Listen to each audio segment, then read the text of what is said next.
Hello everyone and welcome to the Wolfside channel. With a special topic as always. Anyway, it's about legacy items. Because a lot of veterans complained about, oh, they will do the same prepatch shit that we had in Mortal Online 1 and Star World is whatever, blah, blah, blah, blah. But now first, how was it in Mortal Online 1? I can directly tell you how it was in Mortal Online 1 because I also had a lot of prepatch bull horses. And the thing was, for example, you have some very good bull horses which are still not in-game in Mortal Online 2 currently. Henrik, where are the fucking bull horses? Come on. In Mortal Online 1 you got a recipe from your equerry and you could bank your horse on your bank, for example, and people had about 100 horses or stuff like that in the bank. And then Star Wars patched, for example, the speed of the bull horse, and all the other bull horses that were already banked from some people were not affected by this change. So of course people were running for the next 5 years with also pre-patched bull horses that are totally overpowered. The same was, for example, with steel.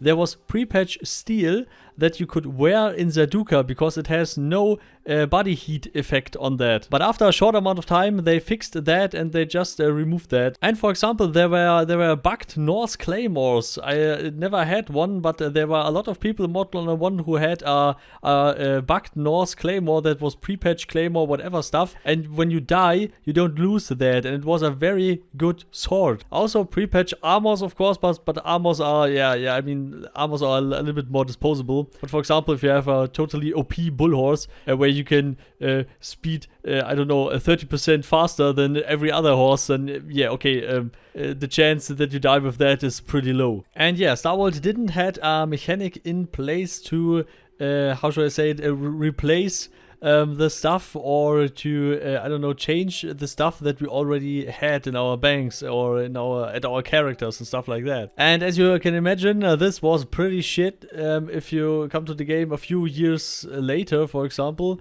and the people running around with pre-patch shit that you can't ever achieve. You can if you have enough money and you can buy it, and people stockpiled that shit a lot. And after the first pre-patch stuff, it was clear that Star Wars can't patch pre-patch shit.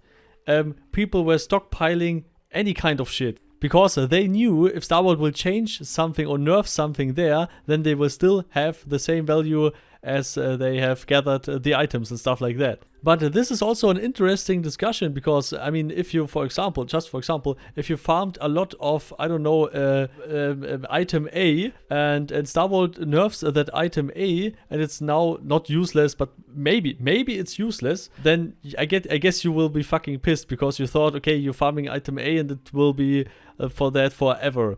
But the main problem with that is, if you leave it like that, then you have balance issues along the way. I mean, sure, it will take some years, but I mean, pre-patched bull horses were a thing in Mortal Online 1 for over 5 years. People were still running around with pre-patched bull horses. And yeah, I saw a few angry posts of some veterans who were wanting to come back to Mortal Online 2 and also complained about that. I mean, that was just one point of the whole fucking list, but it's a valid point. And yeah, Star Wars has learned from that a lot. And initially, when they created Mortal Online 1, they forgot to add such stuff. For example, you crafted an item and the materials you used for that and stuff like that, they didn't save that. Currently, for Mortal Online 2, they do that.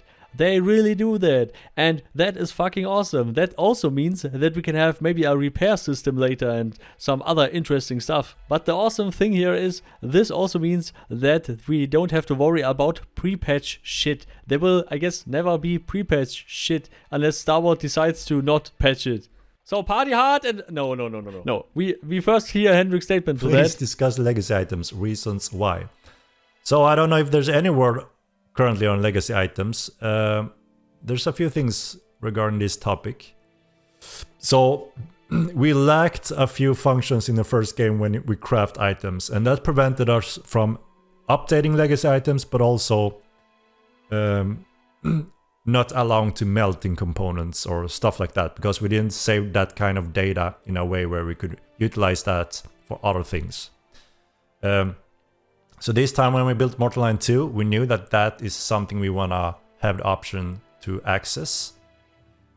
So our game support that now, which means we can go in and update existing items, such as a tower shield, for instance, and it will adjust the weight correctly if that's something we are changing, for instance. That's not live now, as you may have noticed, but we have tools for it.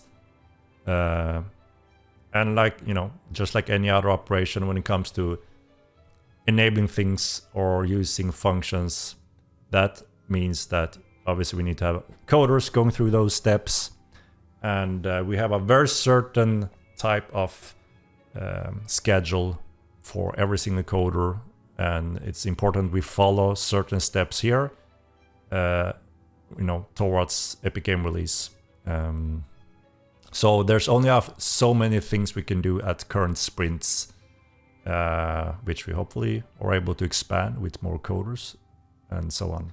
So yeah, that's a little update on that one. Sounds awesome. So to all the veterans out there who are worrying about that, and we're also talking bullshit. I'm not saying everyone is talking bullshit, but I just saw some people who didn't even play Mortal Online 2 and were just bullshitting. Because of Star Wars, maybe they are just angry, I don't know. But finally, now we know, no pre-patch shit. That is fucking awesome. Though that also means you don't have to stockpile your 100 stacks of steel, because there will be no pre-patch steel for Zaduka, I guess. Interesting will it be with the animals, because the breeding system in Mortal Online 1 was very, very deep.